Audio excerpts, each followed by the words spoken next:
Hello friends, मेरा नाम नंदिनी है। आज मैं आपको कुछ ऐसी बातें बताने वाली हूँ जो कि पूजा पाठ करते समय आपको हमेशा ध्यान रखनी है। सबसे पहली बात कौन सी है, यही हम जानने वाले हैं। जब भी हम पूजा पाठ करते हैं, कई बार हम बड़ी बड़ी गलतियाँ कर देते हैं।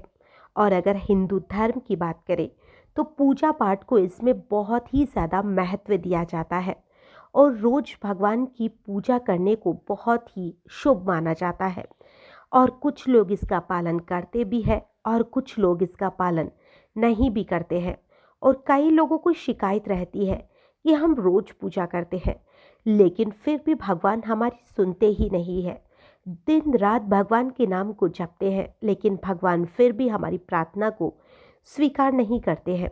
इसके कई कारण हो सकते हैं लेकिन एक बहुत बड़ा कारण होता है कि हम पूजा में गलतियां करते हैं, चाहे तो वो जाने में करे चाहे तो अनजाने में करे। और इसीलिए हमें नुकसान हो जाता है या कहे कि भगवान हमसे नाराज हो जाते हैं, हमें पूजा का फल नहीं मिल पाता है। तो पूजा पाठ करते समय आपको किन किन बातों का ध्यान रखना चाहिए, यही हम आज बात करने वाले हैं। नंबर एक, किसी भी भगवान की पूजा में उनका आह्वान करना या आमंत्रित करना, ध्यान करना, आसन रखना, स्नान करवाना, धूप दीप जलाना, अक्षत या चावल, कुमकुम, चंदन, पुष्प या फूल, प्रसाद आदि अनिवार्य रूप से होना ही चाहिए। नंबर दो, पूजन में पान का पत्ता भी रखना चाहिए। ध्यान रखिए, पान के पत्ते के साथ इलायची, लौंग, गुलकंद आदि भी चढ़ाना बहुत ही शुभ माना जाता है। पान जो चढ़ाता है उससे भगवान बहुत ज़्यादा खुश होते हैं। तीसरा, देवी देवताओं को हार, फूल, पत्तियाँ आदि अर्पित करने से पहले एक बार साफ पानी से उन्हें धो जरूर लेना चाहिए। नंबर चार, सभी प्रकार की पूजा में आपको चावल विशेष रूप से चढ़ाने चाहिए और खंडित चावल का प्रयोग आपको कभी भी नहीं करना है। चावल हमेशा पूरे होने चाहिए, यानी कि टूटे हुए नहीं होने चाहिए। चावल चढ़ाने से पहले इन्हें हल्दी से पीला करना बहुत शुभ माना जाता है। इसके लिए थोड़े से पानी में हल्दी घोल ले और उस घोल में चावल को डुबोकर पीला कर सकते हैं, या आप उसमें वैसे भी हल्दी मिला सकते हैं। पांचवा, पूजन कर्म में इस बात का विशेष ध्यान रखिए कि पूजा के बीच में दीपक बुझना नहीं चाहिए। ऐसा होना बहुत ही ज़्यादा अशुभ माना जाता है, तो आप पहले से ही दीपक में घी सही से डाल लें। छठा, भगवान विष्णु को प्रसन्न करने के लिए पीले रंग का रेशमी कपड़ा चढ़ाना बहुत ही शुभ माना जाता है। माता दुर्गा, सूर्यदेव एवं श्री गणेश को प्रसन्न करने के लिए लाल रंग का प्रयोग करना चाहिए, चाहे तो लाल पुष्प हो या फिर लाल कपड़े हो। भगवान शिव को प्रसन्न करने के लिए सफ़ेद वस्त्र अर्पित करना बहुत ही शुभ कहा जाता है। सातवां, किसी भी प्रकार के पूजन में कुल देवता या कुल देवी, घर के वास्तु देवता, ग्राम देवता आदि का ध्यान करना भी आवश्यक माना जाता है। इन सभी का पूजन भी करना अनिवार्य माना जाता है। आठवां, पूजन में हम जिस आसन पर बैठते हैं उसे पैरों से कभी भी इधर उधर नहीं खिसकाना चाहिए। आसन को हमेशा हाथों से ही खिसकाना सही रहता है। नौवां, यदि आप प्रतिदिन घी का दीपक अपने घर में जलाते हैं तो इससे वास्तु दोष दूर होते हैं। तो अपने घर में अगरबत्ती अगर आप जलाते हैं तो ठीक है, लेकिन घर में घी का दीपक एक समय तो जरूर जलाएं। अगर वो संध्या के समय हो तो ज़्यादा शुभ माना जाता है। 10वां, सूर्य, गणेश, दुर्गा, शिव और विष्णु ये पंचदेव कहलाते हैं। इनकी पूजा सभी कार्यों में अनिवार्य रूप से होनी ही चाहिए। रोज पूजन करते समय इन पंच देवों का ध्यान करना चाहिए। इससे लक्ष्मी की कृपा और समृद्धि आपके घर में हमेशा बनी रहती है। 11वां, तुलसी के पत्तों को 11 दिनों तक बासी नहीं माना जाता है। इसकी पत्तियों पर हर रोज जल छिड़क कर पुनः भगवान को अर्पित किया जा सकता है। तुलसी के पत्तों को बिना स्नान के नहीं तोड़ना चाहिए। शास्त्रों के अनुसार यदि कोई व्यक्ति बिना नहाए तुलसी के पत्तों को तोड़ता है तो पूजन में ऐसे पत्ते भगवान द्वारा स्वीकार ही नहीं किए जाते हैं। तो हमेशा तुलसी के पत्ते नहाकर ही तोड़ने चाहिए। 12वां, दीपक हमेशा भगवान की प्रतिमा के ठीक सामने ही लगाना चाहिए। कभी कभी भगवान की प्रतिमा के सामने दीपक ना लगाकर इधर उधर लगा दिया जाता है, जबकि ये सही नहीं माना जाता है। 13वां, घी के दीपक के लिए सफ़ेद रुई की बाती का ही उपयोग करना चाहिए, जबकि तेल के दीपक के लिए लाल धागे की बत्ती श्रेष्ठ मानी जाती है। 14वां, पूजन में कभी भी खंडित दीपक नहीं जलाना चाहिए। धार्मिक कार्यों में खंडित किसी भी सामग्री का प्रयोग हमें नहीं करना है। 15वां, शिव जी को बील पत्र अवश्य चढ़ाए और किसी भी पूजा में मनोकामना की सफलता के लिए अपनी इच्छा के अनुसार भगवान को दक्षिणा अवश्य चढ़ानी चाहिए। दान करना चाहिए। दक्षिणा अर्पित करते समय अपने दोषों को छोड़ने का संकल्प ले लेना चाहिए। दोषों को जल्दी से जल्दी छोड़ने पर हमें मनोकामनाएं अवश्य हमारी पूर्ण होती है। 16वां, भगवान सूर्य की 7, श्री गणेश की 3, विष्णु की 4 और शिव जी की 1 या 2 परिक्रमा करनी चाहिए। कई लोग अनजाने में गलत परिक्रमा करते हैं, तो इन परिक्रमा का भी हमेशा ध्यान रखना चाहिए। घर में या मंदिर में जब भी कोई विशेष पूजा करे तो अपने इष्ट देव के साथ ही स्वास्तिक, कलश, नवग्रह देवता, पंचलोकपाल, षोडश मातृका, सप्त मातृका का पूजन भी अनिवार्य रूप से किया जाना चाहिए। इन सभी की पूरी जानकारी किसी ब्राह्मण से आप प्राप्त कर सकते हैं, जो कि विशेष पूजा का आयोजन करवाते हैं। 19वां, भगवान शिव को हल्दी नहीं चढ़ानी चाहिए और ना ही शंख से जल चढ़ाना चाहिए। 20वां, पूजन स्थल पर पवित्रता का हमेशा ध्यान रखना चाहिए। चप्पल पहनकर कभी भी मंदिर में नहीं जाना चाहिए। चमड़ी का बेल्ट हो या पर्स हो, उसे भी लेकर मंदिर में नहीं जाना चाहिए। 21वां, मंदिर में लगे सूखे हार या फूल हटा देने चाहिए।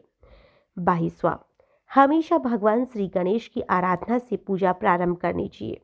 श्री गणेश को तुलसी दल कभी नहीं चढ़ाना चाहिए। भगवान गणेश को तुलसी दल चढ़ाने से दोष लगता है। 23वां, शिव शंभू को भी कभी भी केतकी का फूल नहीं चढ़ाना चाहिए।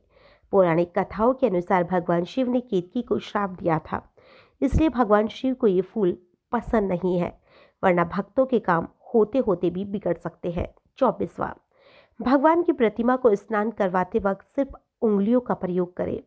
भगवान को स्नान कराते समय कभी भी अंगूठे का इस्तेमाल नहीं करना चाहिए।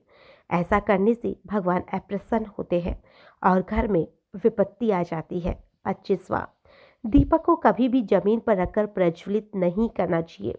ऐसा करने से धन की बर्बादी का संकेत मिलता है और घर में अशुभ कार्य होने लग जाते हैं। 26वां, पूजा के वक्त अगरबत्ती का प्रयोग कभी नहीं करना चाहिए। ऐसा इसलिए क्योंकि इसे बांस की लकड़ियों के साथ बनाया जाता है और बांस की लकड़ियों का प्रयोग अंतिम संस्कार में किया जाता है, इसलिए इसे अशुभ माना जाता है। आप चाहे तो धूप का प्रयोग कर सकते हैं या दीपक का कर सकते हैं। 27वां, रविवार के दिन तुलसी के पत्तों को नहीं तोड़ना चाहिए। मान्यताओं के अनुसार रविवार के दिन तुलसी के पत्ते तोड़ने से भगवान विष्णु अप्रसन्न हो जाते हैं। 28वां, भगवान शालिग्राम को कभी भी चावल अर्पित नहीं करने चाहिए। वास्तुशास्त्र के अनुसार ऐसा करने से दोष लगता है। 29वां, पूजा में गंदे कपड़े पहनकर कभी नहीं बैठना चाहिए। कभी भी गंदे कपड़े पहनकर पूजा नहीं करनी चाहिए। मान्यताओं के अनुसार ऐसा करने से घर में दरिद्रता आती है, तो जब भी आप पूजा करें हमेशा साफ सुथरे वस्त्र पहनकर ही पूजा करें। 30वां, पूजा के दौरान मन को पवित्र रखें। कभी भी पूजा करते समय मन को दूषित नहीं रखना चाहिए। कहा जाता है कि पूजा के दौरान मन में बुरे ख्याल रखने से पूजा का फल नहीं मिलता है, तो आप किसी के बारे में भी गलत सोचकर या बुरा सोचकर पूजा ना करें। 31वां, पूजा में इस्तेमाल किए गए फूल अगर सूख जाए तो उन्हें कभी भी फेंके नहीं। सूखे हुए फूलों को किसी पवित्र नदी में प्रवाहित कर सकते हैं, या अगर नदी नहीं है तो आप किसी पेड़ के पास में भी इसे डाल सकते हैं। 32वां, शास्त्रों के अनुसार देवी देवताओं का पूजन दिन में 5 बार करना चाहिए। सुबह 5 से 6 बजे तक ब्रह्मा मुहूर्त में पूजन और आरती होनी चाहिए। इसके बाद प्रातः 9 से 10 बजे तक दूसरी बार का पूजन, दोपहर में तीसरी बार का पूजन। इस पूजन के बाद भगवान को शयन कराना चाहिए। शाम के समय 4 से 5 बजे पुनः पूजन और आरती। रात को 8 से 9 बजे शयन आरती होनी चाहिए। जिन घरों में नियमित रूप से 5 बार पूजन किया जाता है वहाँ सभी देवी देवताओं का वास होता है और ऐसे घरों में कभी भी धन की कमी नहीं होती है। लेकिन जो लोग ऐसा नहीं कर सकते हैं वो कम से कम 2 बार पूजन तो अवश्य करना चाहिए। 33वां, प्लास्टिक की बोतल में या किसी अपवित्र धातु के बर्तन में गंगाजल नहीं रखना चाहिए। अपवित्र धातु जैसे एल्यूमिनियम और लोहे से बने बर्तन में गंगाजल ना रखें। गंगाजल तांबे के बर्तन में ही रखना शुभ माना जाता है। 34वां, स्त्रियों को और अपवित्र अवस्था में पुरुषों को संग नहीं बजाना चाहिए। ये इस नियम का पालन नहीं किया जाता है। जहाँ शंख बजाया जाता है वहाँ से देवी लक्ष्मी चली जाती है। 35वां, मंदिर और देवी देवताओं की मूर्तियों के सामने कभी भी दक्षिणा मंदिर और देवी देवताओं की मूर्ति के सामने कभी भी पीठ दिखाकर नहीं बैठना चाहिए। 36वां, किसी भी पूजा में मनोकामना की सफलता के लिए दक्षिणा अवश्य चढ़ानी चाहिए। दक्षिणा अर्पित करते समय अपने दोषों को छोड़ने का संकल्प लेना चाहिए। दोषों को जल्दी से छोड़ने पर मनोकामनाएं बहुत ही जल्द पूर्ण हो जाती है। 37वां, अगर हम देखा जाए तो फूलों को हाथों में रखकर हाथों से भगवान को अर्पित किया जाता है। ऐसा नहीं करना चाहिए। फूल चढ़ाने के लिए फूलों को किसी पवित्र पात्र में रखना चाहिए और इसी पात्र में से लेकर देवी देवताओं को अर्पित करना शुभ माना जाता है। 38वां, हमेशा हमें इस बात का ध्यान रखना चाहिए कि कभी भी दीपक से दीपक को ना जलाए। शास्त्रों के अनुसार जो व्यक्ति दीपक से दीपक को जलाता है वो रोगी बन जाता है। 39वां, भगवान की आरती करते समय हमेशा ध्यान रखना चाहिए कि भगवान की चरणों की 4 बार आरती करें, नाभि की 2 बार और मुख की 1 या 3 बार आरती करें। इस प्रकार भगवान के समस्त अंगों की कम से कम 7 बार आरती करनी चाहिए। 40वां, अपने मंदिर में सिर्फ प्रतिष्ठित मूर्ति ही रखें। उपहार, कांच, लकड़ी एवं फाइबर की मूर्तियां ना रखें एवं खंडित जली खटी फोटो या टूटा हुआ कांच तुरंत हटा दे। शास्त्रों की अगर बात करें तो खंडित मूर्तियों की पूजा वर्जित मानी गई है। जो भी मूर्ति खंडित हो जाती है उसे पूजा स्थल से हटा दे और किसी पवित्र नदी में बहा दे। खंडित मूर्तियों की पूजा बहुत ही ज़्यादा अशुभ मानी जाती है। 41वां, मंदिर के ऊपर भगवान के वस्त्र, पुस्तकें, आभूषण आदि भी ना रखें। मंदिर में पर्दा अति आवश्यक है। अपने पूज्य माता पिता तथा पितरों का फोटो मंदिर में कदापि ना रखें। उन्हें घर के 42वां, कभी भी भगवान को या फिर उनके अपने से बड़े होने को एक हाथ से प्रणाम नहीं करना चाहिए। इसके साथ ही ये भी हमेशा ध्यान रखें कि सोए हुए व्यक्ति का चरण स्पर्श नहीं करना चाहिए। पूजा के बाद बड़ों का आशीर्वाद लेते समय ध्यान रखें कि किसी के भी दाएं पैर को दाएं हाथ से, बाएं पैर को बाएं हाथ से छूकर प्रणाम करें। जप करते समय जीभ या होठ को नहीं हिलाना चाहिए। इसे उपांशु जप कहते हैं। इसका फल 100 गुना प्राप्त होता है। माला जप करते समय दाएं हाथ को कपड़े या गोमुखी से ढककर रखना चाहिए। जप के बाद में आसन के नीचे की भूमि को स्पर्श कर नेत्रों से लगाना चाहिए।